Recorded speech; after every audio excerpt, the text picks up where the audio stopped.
Hello YouTube, Eric's Projects. We've acquired another project. 2001 Ford F250 7.3 Powerstroke 4x4 crew cab. Picked this thing up on a salvage title due to the damage that you can probably see on the cab there.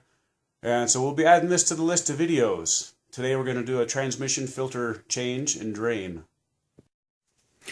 Alright, just a quick overview of the truck. Like I said, 2001 F250 crew cab short box, 4-wheel drive, 7.3 with a smashed cab. Guy spun it around, leaned the truck up on its side a little bit, and smacked a power pole with the roof. Got the fender, but you know what? This thing runs and drives amazing, and for the price I paid for it, I certainly can't complain. XLT AC automatic cruise control, 223,000 miles on it. We got to swap out this center console and put a center jump seat in there. Right now it's only a 5-passenger and I need 6. So nice little truck though. Runs down the road good. Just starting to check some mileage on it, see what it gets. But let's go underneath.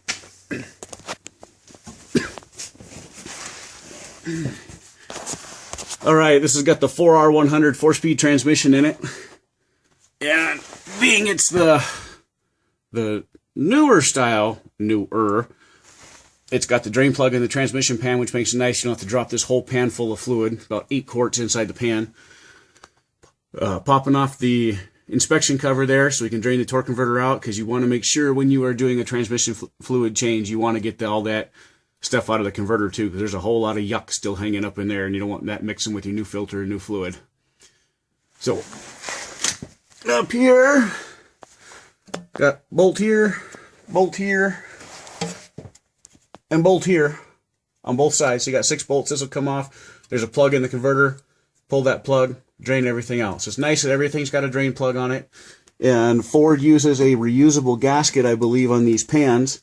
It's a very, very good gasket. So once you pull this pan off, you'll be able to clean that up, use the same gasket, go back in. I think altogether between the torque converter and the pan is about 10 or 11 quarts of fluid.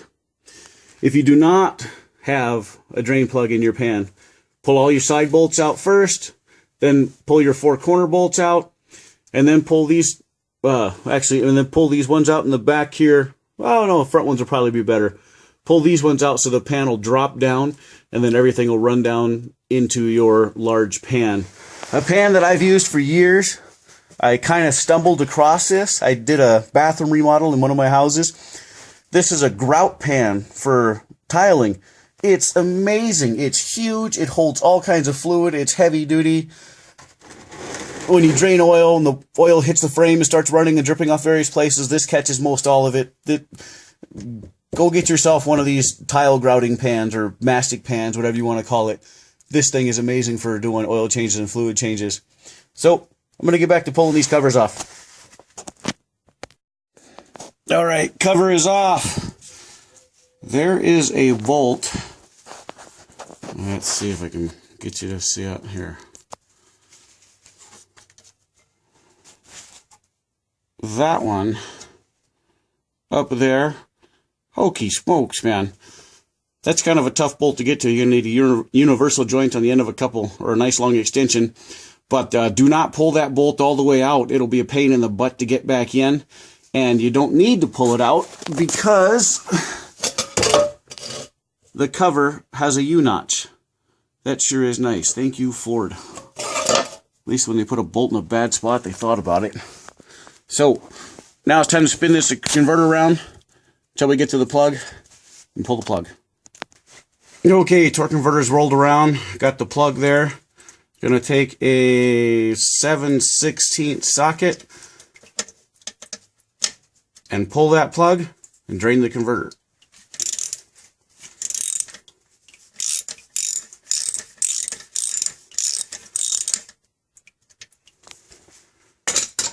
I'm probably gonna drop this right in the pan too.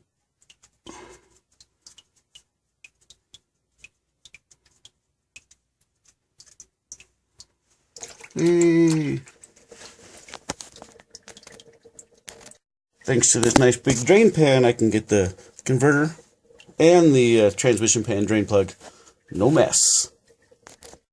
Alright, pan's off. Here's this reusable gasket I was talking about. It has these metal sleeves inside of there to keep it from crushing out. Nice, like a silicone rubber gasket. So this thing's in great shape, which it should be. And boy, look how dirty that fluid is. Certainly time for a change. But you know what? The nice thing is, look at that magnet. There is not much of any like metal on that magnet or anything. That is in really good shape. That makes me feel really good, like the inside of this transmission is still in good shape. But that fluid was definitely ready for a change out. It's all nice and brown. Should be that nice pink color or lightly dark pink. Awesome. Did this at the right time. Now, you're going to want to take and spray this whole thing out, either with some brake cleaner, or I like to use alcohol because it's cheap and it does the job effectively. But the one thing you really want to be careful for is what you wipe it out with. If you wipe it out with regular old paper towels or something, shop towels or blue shop towels, those have a lot of lint, and accumulation of lint can actually start plugging up your valve body and your filter, and you don't want to do that, because then you'll end up with transmission problems strictly because of the kinds of towels you chose to use to wipe your pan out. So if you have some lint-free rags, they're easy to get. Order them online. Auto parts stores have them. They're easy to get. Use a lint-free rag, or just spray it out till it's clean and call it good. No gasket surfaces to scrape, no garbage to get off of there because of this nice reusable gasket. So, let's get this thing cleaned up and put it back on. Alright, two things to keep in mind doing this. On your filter, old filter and new filter, there'll be this grommet here. Sometimes this grommet gets stuck in the transmission when you pull the filter out. It is imperative that this grommet comes out of the transmission. If it didn't come out with the filter, get a little tool, get up there, get it out, but don't scratch up the inside of your tranny. The other critical thing is that magnet. Get that magnet back in your pan. If you forget that magnet, you got two choices. One, pull the pan back off, put the magnet back in, or two, start saving up for a tranny, because it will prematurely wipe out your tranny.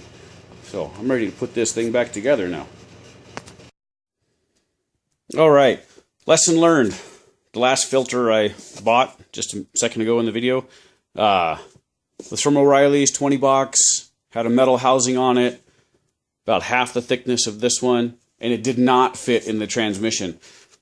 Where this slips up into the housing of the transmission, it would slip up in there and then flop around loose, like it wasn't making a good seal, which led me to think probably end up getting some bypass on around the filter, or not pulling a good enough suction, and just not something I'm gonna mess with. I mean, this is my transmission here. So that filter was 20 bucks, weren't done on Napa, got the exact same one that came out of my transmission, 50 bucks, but it comes with a new gasket, the reusable rubber over steel gasket. So twice the price, but you know what? This is your transmission. This isn't, something that's going to be easily replaceable or cheap to replace if you use a bad part. So now I'm going to put this back together. Okay, everything's back on down below. Going back in with the tranny fluid. This thing takes 17.7 quarts of fluid. 4 gallons, a little over 4 gallons of tranny fluid to refill this transmission and torque converter. So once this is in, should be good to go. Everything's back together, fluid's filled up, just took it for a ride around the block. Should let the tranny warm up a little longer than that, but you always want to check these with the transmission warm, idling in park on a level surface to get a good accurate level of your transmission fluid. I think I'm going to have to add a little bit to it, but I need to let it warm up some more to see. So there's another one there. This project changing out the fluid, filter, and draining the torque converter on a 4R100 on a 2001 Powerstroke. If you guys want to really know about how to work on Powerstrokes, because I know nothing, I'm learning as I go over to powerstrokehelp.com. A guy down in Missouri, he's got lots of good YouTube videos and a ton of great information on his website, powerstrokehelp.com. Check him out. Drive your cars, enjoy your cars, work on these things. God bless you.